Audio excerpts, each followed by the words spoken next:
In the late 19th and early 20th centuries, the American West was a landscape defined by transition, where the rugged necessities of frontier life were slowly crystallizing into organized spectacle. The cattle industry, which had necessitated the development of elite horsemanship and roping skills, was beginning to consolidate, leaving many skilled ranch hands looking for ways to monetize their labor outside of traditional ranching. This era saw the birth of the rodeo, an evolution of informal camp competitions into public displays of skill and endurance. However, the social fabric of the United States during this time was heavily bifurcated by Jim Crow laws and deep-seated systemic prejudices. While the frontier was often mythologized as a place of rugged individualism and meritocracy, the reality for non-white participants was one of constant negotiation with a society that sought to marginalize their contributions.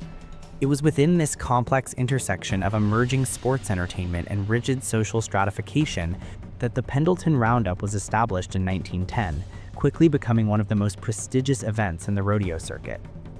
George Fletcher was born in 1980 and raised in the town of Pendleton, Oregon, where he grew up among the Umatilla tribe on their reservation.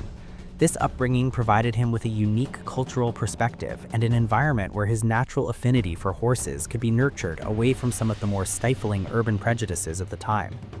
By his early 20s, Fletcher had developed a reputation for a riding style that was as effective as it was unconventional.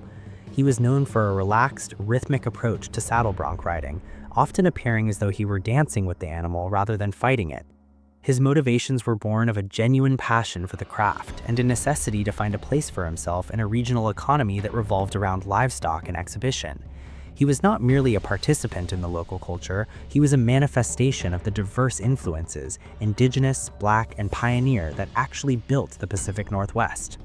The 1911 Pendleton Round-Up was intended to be a definitive showcase of the finest talent in the world. As Fletcher moved through the preliminary rounds, his skill was undeniable, and he found himself in the finals against John Spain and Jackson Sundown. The early 20th century rodeo circuit was fraught with uncertainty for black competitors. They were often forced to ride the most dangerous or unpredictable stock, and their scores were frequently suppressed to ensure that white riders remained at the top of the leaderboards. Despite these limitations, Fletcher's performance during the championship round was so technically superior that it challenged the very foundations of the judging criteria. When he mounted his bronc, the crowd witnessed a display of balance and control that surpassed the efforts of his peers. John Spain, a white rider from Nebraska, had struggled during his ride, visibly grabbing the saddle horn, a move known as pulling leather, which was a clear violation of the rules that should have led to an immediate score reduction or disqualification. When the judges announced John Spain as the winner, the decision acted as a catalyst for a moment of profound social realization. The tension in the arena was not just about a single athletic performance, it was a reaction to the blatant disregard for the rules in favor of maintaining a racial hierarchy. The crowd's response was an immediate and visceral rejection of the official narrative. The physical dismantling of the grandstands was a symbolic tearing down of the structures that upheld such unfairness. This was a rare instance where the collective sense of justice among a predominantly white audience overrode the prevailing social norms of the era. They recognized that the integrity of the sport they loved was being compromised by the same prejudices that governed their daily lives. It was within this complex intersection of emerging sports entertainment and rigid social stratification that the local sheriff, Till Taylor, recognized that the official outcome could not stand as the final word on the matter. The creation of the People's Champion was an organic process, built not on a boardroom decision but on a spontaneous act of communal support. By cutting George Fletcher's hat into pieces and selling it to the crowd, Sheriff Taylor bypassed the official prize structure entirely. This act created a decentralized form of reward that was funded directly by the spectators. The $700 was an astronomical sum for the time, equivalent to roughly $20,000 in modern currency. This moment redefined what it meant to win.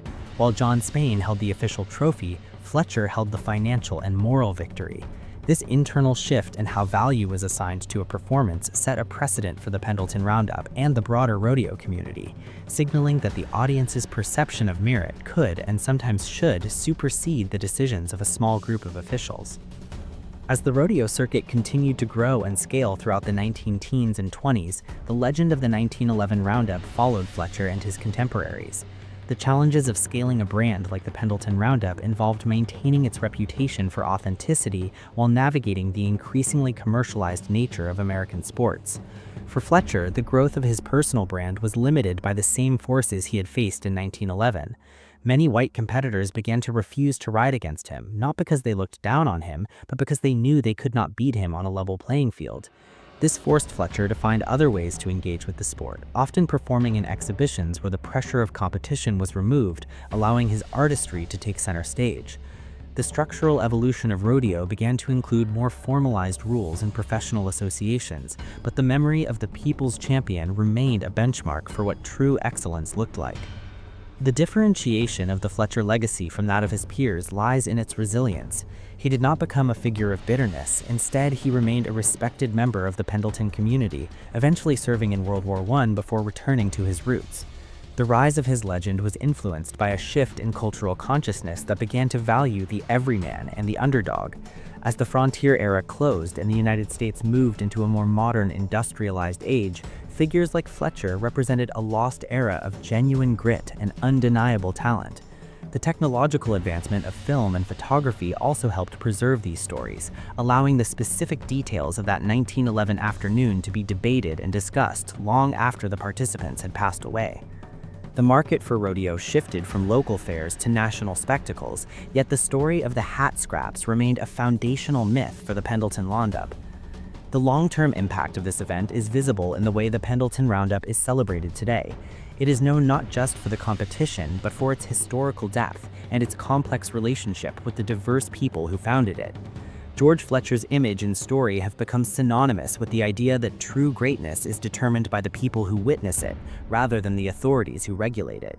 He was eventually inducted into the National Cowboy and Western Heritage Museum's Rodeo Hall of Fame, a formal recognition that took decades to achieve, but was always present in the hearts of those who knew the history. The brand of the people's champion became a template for how marginalized athletes could find validation through their community when the official systems failed them. In the end, the story of George Fletcher and the 1911 Pendleton Round-Up is a study in the power of public opinion to correct the record of history. It illustrates how a company or an organization, such as a major rodeo, is more than just its bylaws and its winners list. It is a living entity shaped by the values of its participants and its audience.